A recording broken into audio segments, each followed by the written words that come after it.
L'Assemblée va entendre l'allocution de Son Excellence Monsieur Macky Sall, Président de la République du Sénégal.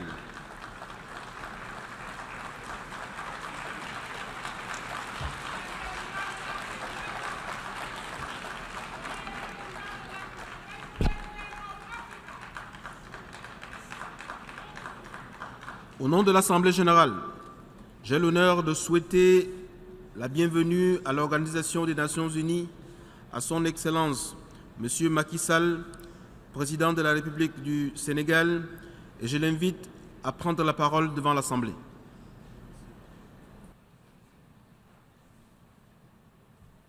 Monsieur le Président de l'Assemblée générale, Mesdames, Messieurs les chefs d'État et de gouvernement, Monsieur le Secrétaire général, Mesdames, Messieurs, Monsieur le Président, la délégation sénégalaise remercie votre prédécesseur et vous adresse ses vœux de succès dans la conduite de notre session. Je renouvelle nos félicitations et notre soutien au secrétaire général Antonio Guterres pour la réussite de sa mission à la tête de l'organisation. Le thème de cette 72e session nous engage à donner la priorité à l'être humain pour la paix et une vie décente pour tous sur une planète préservée. Hélas, en ces temps de turbulence et d'incertitude, l'idéal d'un monde meilleur pour tous se heurte aux urgences d'un monde de conflit et en conflit avec lui-même. Urgence sécuritaire et humanitaire. Des millions d'êtres humains continuent de souffrir au quotidien des ravages de la guerre, du terrorisme et de la violence sous toutes ses formes. Urgence alimentaire. Selon la FAO, plus d'1 milliard de tonnes de nourriture sont gaspillées chaque année, pendant que chaque jour, plus de 795 millions de personnes souffrent de la faim. Urgence environnementale. Le réchauffement climatique a atteint un niveau sans précédent, alors que les engagements convenus pour y remédier, y compris le financement adéquat du Fonds vert, tardent à se concrétiser. Urgence éthique et morale. D'une part, on prescrit la vocation universelle de la démocratie et des droits humains, pendant que le repli sur soi et les dérives extrémistes, racistes et xénophobes refont surface.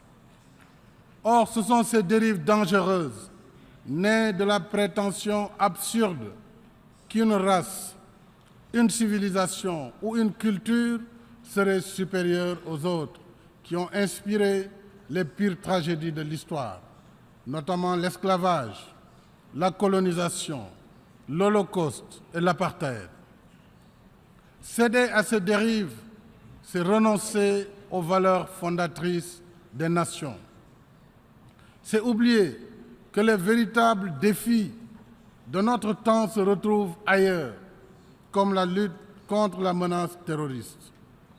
Le Sénégal, je le redis ici avec force, condamne fermement le terrorisme partout où il frappe. Rien, encore moins la religion, ne saurait justifier le fanatisme violent. En même temps, nous ne pouvons accepter que l'islam soit assimilé à la violence. Nous ne pouvons accepter que les musulmans soient tenus pour responsables d'une violence dont ils sont eux-mêmes victimes. Nous sommes tous concernés par la menace terroriste. Nous avons en conséquence la responsabilité de travailler ensemble à la recherche de solutions concertées contre ce fléau.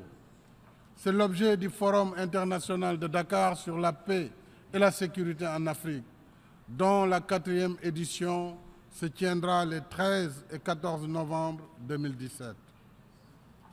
Entre autres sujets, ce forum portera sur la réponse doctrinale de l'islam face à l'extrémisme violent. Nous voulons une Afrique en paix et en sécurité. Une Afrique qui ne sert pas de sanctuaire à des groupes terroristes combattus et vaincus ailleurs. C'est pourquoi le Sénégal, qui reste engagé dans cette mission de paix à ce jour, y compris la MINUSMA, salue les efforts du G5 Sahel et des pays partenaires dans la lutte contre le terrorisme. Je renouvelle notre soutien au processus de paix et de réconciliation nationale en République sœur du Mali, dans le respect de l'intégrité territoriale du Mali et conformément à la résolution 2374 du Conseil de sécurité. Au Moyen-Orient, le Sénégal réitère le droit du peuple palestinien à un État viable, coexistant en paix avec l'État d'Israël, chacun à l'intérieur de frontières sûres et internationalement reconnues.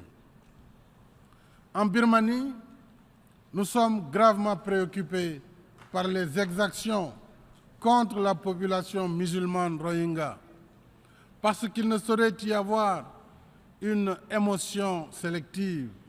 Le Sénégal appelle instamment la communauté internationale à agir pour mettre fin à cette véritable tragédie humaine. Monsieur le Président, Mesdames et Messieurs, dans un monde d'interaction et d'interdépendance, la paix, aujourd'hui, plus que par le passé, n'est pas seulement l'absence de guerre. La paix, c'est aussi la préservation des ressources de la planète, dont la raréfaction accentue les risques de crise interne et de conflits internationaux. D'où la nécessité vitale de sauvegarder l'intégrité de l'accord de Paris sur le climat. Il y va de l'avenir de la planète. La paix, c'est aussi des échanges internationaux plus justes et plus équitables, qui ouvrent à tous la voie du progrès et de la prospérité. Le monde ne peut être en paix avec lui-même tant qu'il reproduira un système d'échanges inégaux, où ceux qui ont plus gagnent toujours plus et ceux qui ont moins perdent toujours plus. Nous devons travailler à des échanges mutuellement bénéfiques qui protègent l'investissement, rémunèrent au juste prix les matières premières et génèrent une prospérité partagée. C'est le meilleur moyen de vaincre la pauvreté, de soutenir les efforts d'émergence de l'Afrique et de freiner le mouvement migratoire clandestin. À ce sujet, au titre de la présidence en exercice du NEPAD, je salue l'initiative Compact avec l'Afrique, lancée par l'Allemagne dans le cadre du G20 pour stimuler l'investissement sur le continent africain. Dans cette nouvelle dynamique de soutien au développement par le partenariat, le Sénégal se réjouit d'accueillir prochainement 3 événements majeurs de l'agenda international. Du 25 au 27 septembre, le 3e forum sur l'investissement en Afrique, en collaboration avec la Chine et la Banque mondiale. En janvier 2018, la conférence internationale sur les infrastructures de haute qualité à l'initiative du Japon. Et le 8 février 2018, la conférence de reconstitution du Fonds du partenariat mondial pour l'éducation à hauteur de 3,1 milliards de dollars sur 3 ans. En mobilisant ces ressources, nous donnerons la chance à des millions d'enfants d'aller à l'école et de réaliser leur rêve d'une vie accomplie. Je remercie la France qui coparraine avec le Sénégal cet événement. Nous y convions tous les pays partenaires et bénéficiaires. Monsieur le Président, Mesdames et Messieurs, les transformations positives que nous voulons impulser à la marche du monde ne pourront réussir que dans un élan inclusif et équitable qui concilie les intérêts de tous. À cette fin, il est temps de donner à l'Afrique la place qu'elle mérite au Conseil de sécurité des Nations Unies et qu'elle réclame dans le consensus d'Iselweni. Il est temps de réformer les règles de la gouvernance économique et financière mondiale, y compris par une lutte plus efficace contre l'évasion fiscale pour contribuer à la mobilisation des ressources internes pour le financement du développement. Il est temps de ne plus considérer l'Afrique comme un continent du futur qui se contente de promesses aléatoires que d'autres conçoivent, écrivent et interprètent à sa place. L'Afrique se veut partie prenante d'un présent qui tienne compte de ses intérêts et besoins d'émergence, par des partenariats rénovés et mutuellement avantageux.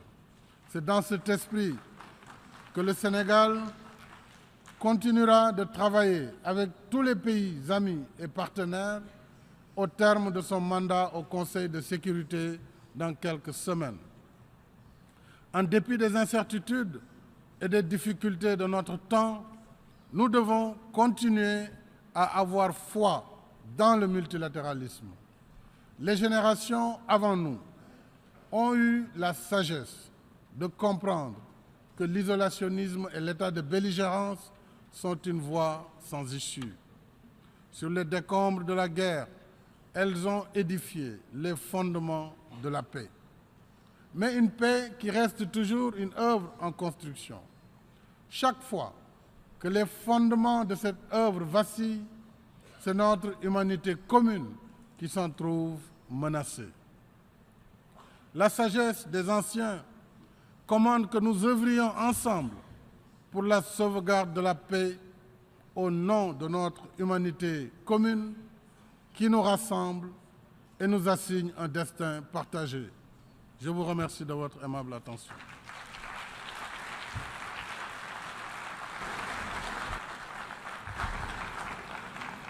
On behalf of the General Assembly, Au nom de l'Assemblée générale, je remercie le président du Sénégal de l'allocution qu'il vient de prononcer. Je demande aux représentants de bien vouloir rester assis pendant que nous prenons congé du président.